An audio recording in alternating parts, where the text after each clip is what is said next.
atención y esfuerzo. En el caso improbable de que se hiciera una película sobre este libro, el sistema 2 sería un personaje secundario, que se cree protagonista. El rasgo que define el sistema 2 en la historia es que sus operaciones requieren esfuerzo y una de sus características principales es la pereza, una recurrencia a invertir más esfuerzo del estrictamente necesario. En consecuencia, los pensamientos y las acciones que el sistema 2 cree que ha elegido son a menudo guiados por la figura central de la historia, que es el sistema 1. Sin embargo, hay tareas vitales que solo el sistema 2 puede realizar porque requieren esfuerzo y actos de autocontrol en los que las intuiciones y los impulsos del sistema 1 sean dominados. Esfuerzo mental. Si el lector quiere experimentar cómo trabaja a pleno rendimiento el sistema 2, el siguiente, el siguiente ejercicio se lo permitirá. En 5 segundos lo conducirá hasta los límites de sus capacidades cognitivas. Para empezar, forme varias secuencias de 4 dígitos, todas diferentes, y escriba cada secuencia en una ficha. Júntelas todas y coloque encima una figura en blanco. La tarea que debe realizar se denomina suma menos 1 y consiste en lo siguiente. Pocas personas pueden con más de 4 dígitos en la tarea, suma menos 1, pero si desea un reto aún mayor intente una suma menos 3. Si el lector desea saber lo que su cuerpo está haciendo mientras su mente está trabajando esforzadamente, disponga 2 pilas de libros sobre una mesa sólida. Encima de una de ellas coloque una cámara de video y en la otra apoye su barbilla. Ponga en marcha el video y mire fijamente al objeto de la cámara mientras trabaja en los ejercicios suma menos 1 y suma menos 3. El cambio en el tamaño de las pupilas que luego observará le dará fiel testimonio de lo duramente que ha trabajado. He tenido una larga relación personal con la tarea de suma menos 1. Al principio de mi carrera, pasé un año en la Universidad de Michigan como visitante de un laboratorio que estudiaba la hipnosis.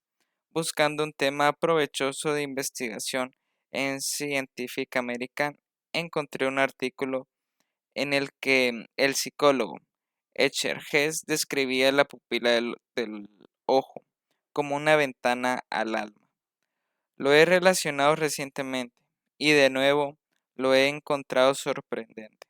Comienza Hess contando que su esposa había notado que sus pupilas estaban dilatadas cuando él contemplaba bellas fotografías de la naturaleza y termina con 2 vistosas fotografías de una misma mujer de muy buen ver, que parece mucho más atractiva en una que en la otra. Entre ellas solo hay una diferencia. Las pupilas de sus ojos han aparecido, la pupila de sus ojos aparecen dilatadas en las fotos más interesantes y contraídas en las otras. Hess escribía sobre las belladona, una sustancia que dilata las pupilas y que se ha utilizado como cosméticos, y sobre los compradores de bazares que llevan gafas oscuras para ocultar a los comerciantes su grado de interés. Uno de los hallazgos de Hess atrajo especialmente mi atención. Había observado que las pupilas son indicadores muy sensibles del esfuerzo mental. Se dilatan notablemente cuando multiplicamos números de 2 dígitos, y si las operaciones son difíciles, se dilatan más que si son fáciles. Sus observaciones indicaban que la respuesta al esfuerzo mental es distinta de las excitaciones emocionales. El trabajo de Hess no tenía mucho que ver con la hipnosis, pero concluía que la idea de una señal visible del esfuerzo mental prometía mucho como tema de investigación. Un esfuerzo de laboratorio de Jackson Bretty compartía mi entusiasmo. y ambos nos pusimos a trabajar. Betty y yo organizábamos algo similar al gabinete de pruebas de una óptica, en el que el sujeto experimental apoyaba la cabeza en un soporte de barbilla y frente y miraba a una cámara mientras escuchaba información grabada y respondía a preguntas acompañado de los pulsos grabados de un metrónomo. De un metrónomo. Los pulsos disparaban un flash infrarrojo cada segundo, momento en que se tomaba una fotografía. Al terminar cada sesión experimental.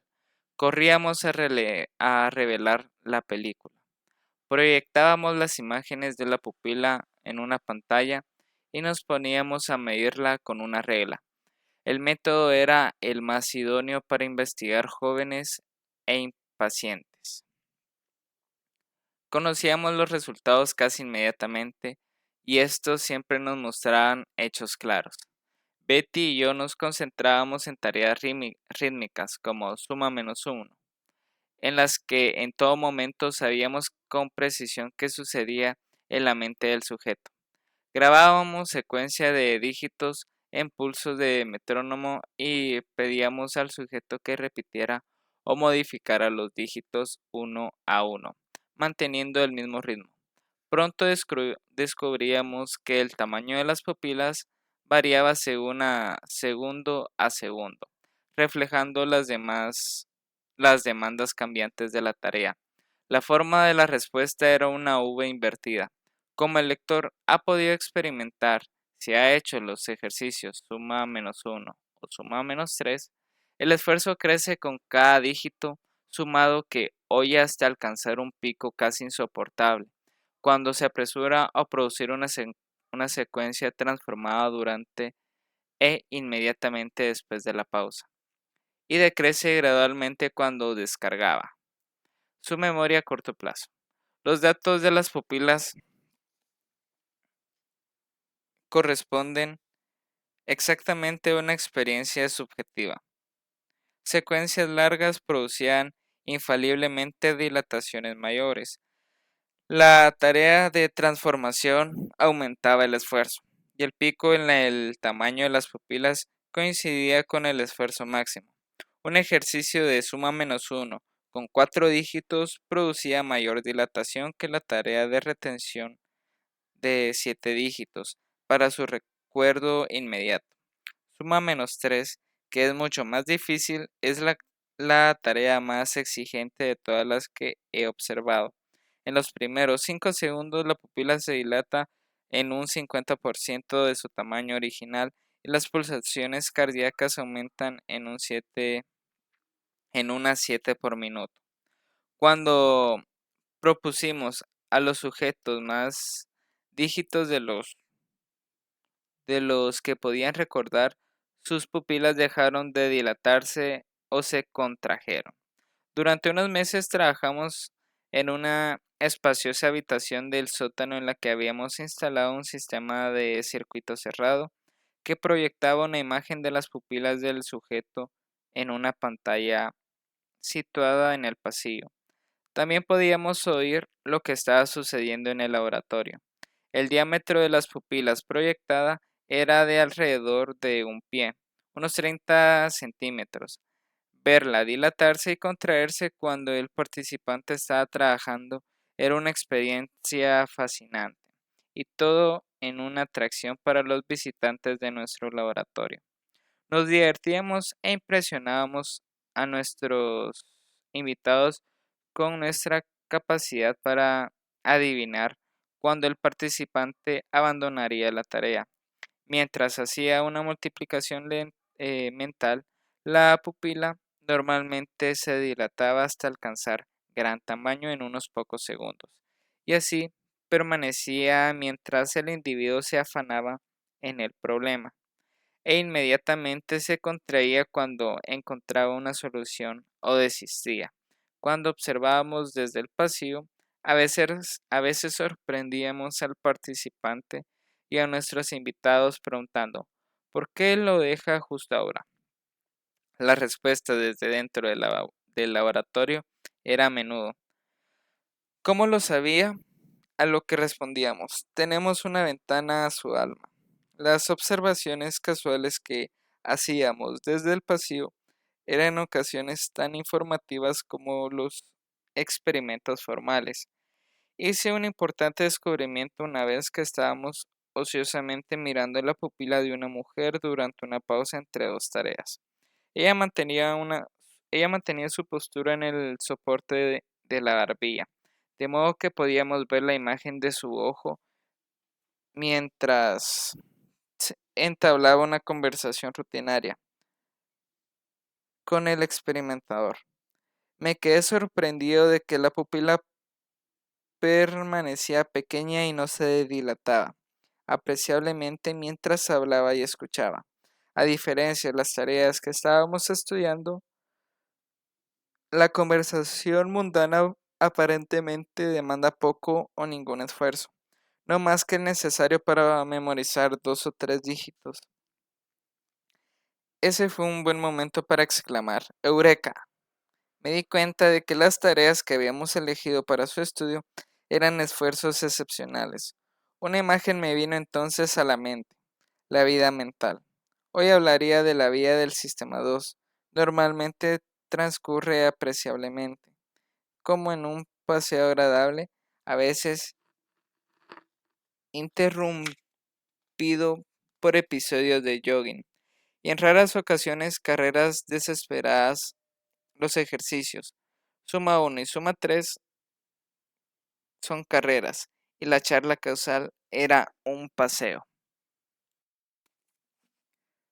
También descubrimos que cuando se esfuerza en una carrera mental, las personas pueden de hecho volverse ciegas.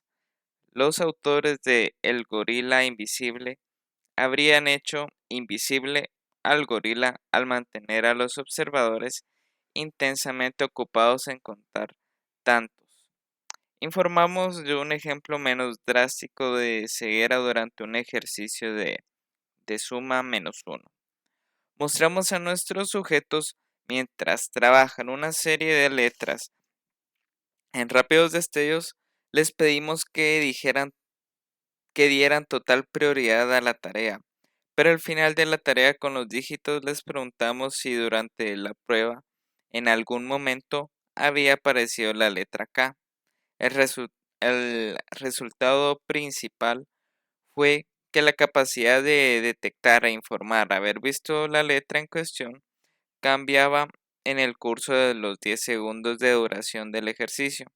A los observadores casi nunca se les pasó una K que se mostraba al principio o casi al final de la tarea suma -1, pero sí a mitad del tiempo, cuando el esfuerzo mental alcanzaba el pico a pesar de que teníamos fotografías de un ojo muy abierto mirándola directamente. Se obtuvo para la detección el mismo patrón de V invertida que para la dilatación de la pupila. La semejanza era tranquilizadora. El tamaño de la pupila era una buena medida de la excitación física que acompaña al esfuerzo mental y pudimos ir más allá y utilizarlo para entender cómo trabaja la mente. Casi a, casi a la manera del contador de luz que tenemos en nuestra casa. Las pupilas son un indicador del consumo de energía mental. La analogía no es superficial. El consumo de electricidad depende de lo que elijamos hacer, iluminar una habitación o tostar una rebanada de pan. Cuando encendemos una bombilla o una tostadora, estas solo consumen la energía que necesitan y nunca más. De modo similar decimos hacer una cosa, pero tenemos el control del esfuerzo limitado para hacerla. Supongamos que se nos muestra 4 dígitos, digamos que 9462, y se nos dice que nuestra vida depende de que los retengamos en la memoria durante 10 segundos. Sin embargo, por mucho que queramos vivir en esta tarea no podemos hacer tanto esfuerzo como el que estaríamos obligados a hacer para llevar a cabo una transformación de suma -3 con los mismos dígitos. El sistema 2, si el circuito eléctrico de nuestra casa tiene una capacidad limitada, pero responden de diferentes maneras a una sobrecarga peligrosa. El interruptor automático salta cuando cuando la demanda de corriente es excesiva, haciendo que todos los dispositivos de este circuito dejen de funcionar al instante. En contraste con lo que sucede en la instalación eléctrica, la respuesta a la sobrecarga mental es selectiva y precisa. El sistema 2 protege la actividad más importante, de modo que ésta recibe la atención que necesita. La capacidad sobrante se asigna segundo a segundo a otras tareas. En nuestra versión de experimento del gorila, pedimos a los participantes que dieran prioridad a la tarea de los signos. Sabemos que así lo hicieron, porque la acción del objeto visual no tuvo efecto alguno en la tarea principal. Cuando la letra crítica era presentada en un momento de alta demanda de atención, los sujetos simplemente no la veían. Y cuando la tarea de transformación era menos exigente, su detección era más frecuente. Esta sofisticada asignación de atención ha ido perfeccionándose en una larga evolución. Orientar la atención y responder rápidamente a los peligros más serios o a las oportunidades más prometedoras aumentan la posibilidad de supervivencia, y esta capacidad no se limita ciertamente a los humanos. Incluso en los humanos modernos, el sistema 1 toma el control en las emergencias y asigna total prioridad, prioridad a las acciones de autoprotección. Imagínese el lector al volante de un móvil que inesperadamente patina en una gran mancha de aceite. Se dará cuenta de que ha respondido al peligro antes de ser plenamente consciente de él. Betty y yo trabajamos juntos durante un año, pero nuestra colaboración tuvo un gran efecto en nuestras posteriores carreras. Él llegó a ser una destacada autoridad en pupilometría cognitiva y yo escribí un libro titulado Atención y Esfuerzo, basado en gran parte en lo que aprendimos juntos y en investigaciones posteriores realizadas en Harvard. Al año siguiente, aprendimos muchas cosas sobre el trabajo de la mente, que ahora represento como el sistema 2, partiendo de la medición de las pupilas en una amplia variedad de tareas. Cuando adquirimos habilidades para una tarea, la demanda de energía disminuye. Estudios del cerebro han demostrado que el patrón de actividades asociado a una acción cambia conforme las habilidades aumentan, con menos zonas del cerebro implicadas. El talento tiene efectos similares. Individuos muy inteligentes necesitan menos esfuerzo para resolver los mismos problemas. Como indican el tamaño de la pupila y la actividad del cerebro, una ley general del mínimo esfuerzo rige la actividad tanto cognitiva como física. La ley establece que si hay varias formas de lograr el mismo objetivo, el individuo gravitará finalmente hacia la pauta de acción menos exigente. En la economía de la acción, el esfuerzo es un coste y la adquisición de habilidad viene determinada por el balance de coste-beneficio. La pereza está profundamente arraigada en nuestra naturaleza. Las tareas que estudiamos variaban considerablemente en sus efectos sobre la pupila. En la línea de base, nuestros sujetos estaban despiertos, conscientes y listos para emprender la tarea, probablemente en un nivel de excitación y disposición cognitiva más alto de lo habitual. Retener uno o dos dígitos en la memoria, o aprender a asociar una palabra a un dígito. 3 igual a puerta. Producía un efecto reconocible en la excitación momentánea por encima de esa línea de base, pero los efectos eran minúsculos, con solo un 5% de incremento en el diámetro de la pupila asociada a suma -3, una tarea que requería discriminación entre el tono de dos notas reveló dilatación significativamente mayor. Recientes investigaciones han demostrado que inhibir la tendencia a leer palabras distractoras como en la figura 2 del capítulo anterior también demanda un esfuerzo moderado. Mayor era el esfuerzo que requerían los tests de memoria a corto plazo para 6 o 7 dígitos. Como el lector podrá comprobar, el requerimiento de recordar y decir en voz alta su número de teléfono o el día del cumpleaños de su esposa también demanda una breve pero apreciable esfuerzo, porque la serie entera debe mantenerse en la memoria cuando se organiza la respuesta. La multiplicación mental de nuestros dos dígitos y la tarea suma -3 están cerca del límite de lo que la mayoría de las personas pueden hacer, que, que hace que algunas operaciones cognitivas sean más exigentes y esforzadas que otras. ¿Qué presentaciones podemos obtener en la aplicación de la atención? ¿Qué puede hacer el sistema 2 que no puede hacer el sistema 1? Por el momento tenemos respuestas provisionales para estas preguntas. Se requiere esfuerzo para mantener simultáneamente en la memoria varias ideas que requieren acciones separadas o que necesitan combinarse conforme a una regla. Por ejemplo, numerar la lista de la compra cuando se entra en el supermercado.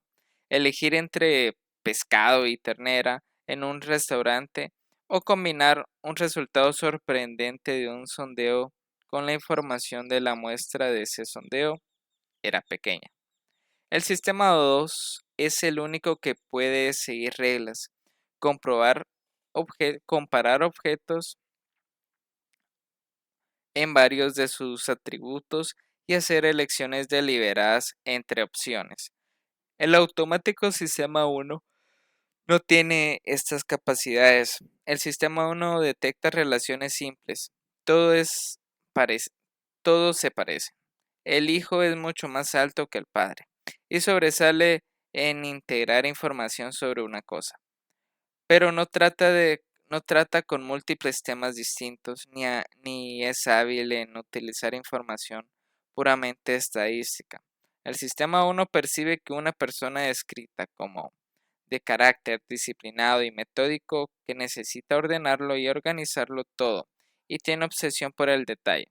Parece la caricatura de un bibliotecario, pero combinar esta intuición con el conocimiento de que el número de bibliotecarios es pequeño es una tarea que solo el sistema 2 puede realizar. Si es que el sistema 2 sabe cómo hacerlo, cosa que solo se puede, cosa que solo se puede decir de pocas personas. Una capacidad decisiva del sistema 2 es la adopción de conjuntos de tarea. Puede programar la memoria para obedecer una orden que anula las respuestas habituales. Consideremos las siguientes tareas.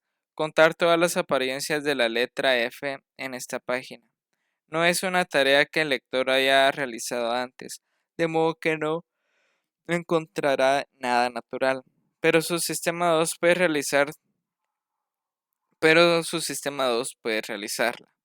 Tendrá que hacer un esfuerzo para disponerse a hacer este ejercicio y también para llevarlo a cabo, aunque es seguro que mejora con la práctica. Para llevarlo a cabo, aunque es seguro de que mejorará con la práctica.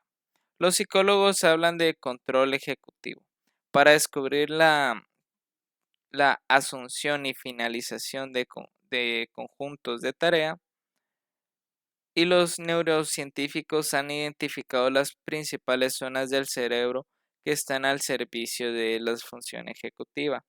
Una de las zonas que está activa siempre que hay que resolver un conflicto.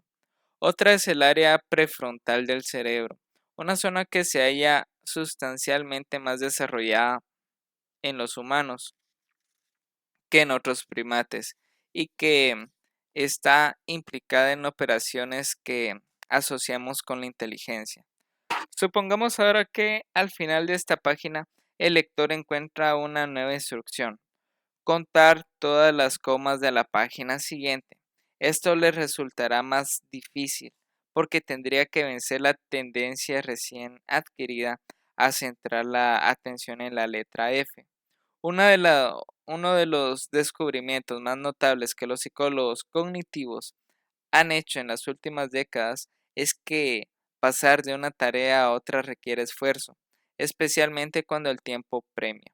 La necesidad del cambio rápido es una de las razones de que suma menos 3 y la multiplicación mental sean tan difíciles.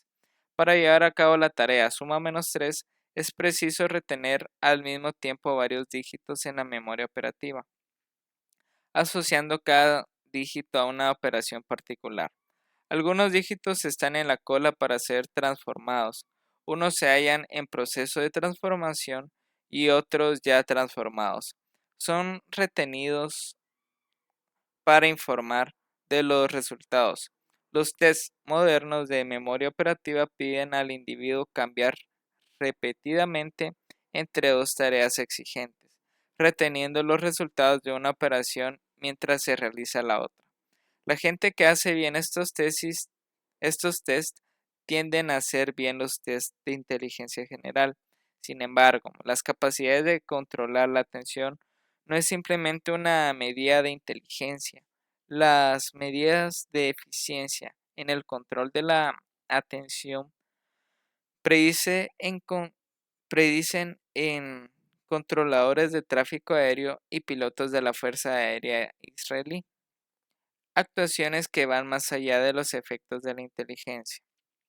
La presión del tiempo es otro demandante de esfuerzo. Cuando el lector hacía el ejercicio suma menos 3, la necesidad de apresurarse la, le venía impuesta en parte por el metrónomo y en parte por la carga de la memoria. Como el malabarista que mantiene varias bolas en el aire, no podía pararse. El ritmo El ritmo a que el material decae en la memoria lo obliga a apresurarse, haciéndole refrescar repetida y repetir información antes de que ésta se pierda. Toda tarea que requiere mantener simultáneamente varias ideas en la mente tienen el mismo carácter apresurado. A menos que tengamos la suerte de poseer una memoria operativa de gran capacidad, nos vemos obligados a trabajar de manera incómoda.